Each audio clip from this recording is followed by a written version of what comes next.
Hey everyone, in this video I'll show you how to fix the Driver PNP Watchdog error in Windows. Step 1. Enter recovery mode.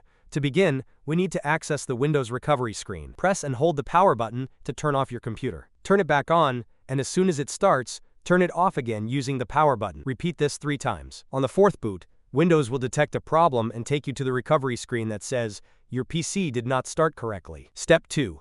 Open Command Prompt. Once here, click on Advanced Options. Then go to Troubleshoot. Open Advanced Options. Open Command Prompt. If Command Prompt doesn't appear, click See More Recovery Options, then select it from there. Step 3. Run boot repair commands. Now in Command Prompt, type the following commands one by one and press Enter after each. Type bootrec/rebuild bcd and press Enter. Type bootrec/fix mbr and press Enter. Type bootrec/fixboot and press Enter.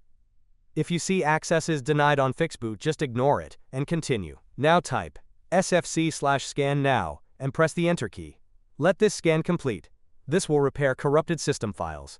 Step 5.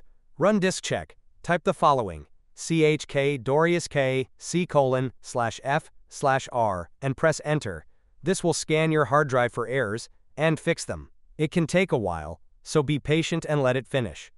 Once the disk scan is complete, exit Command Prompt, return to the main recovery menu, and click Continue to Windows. Your PC should now boot normally,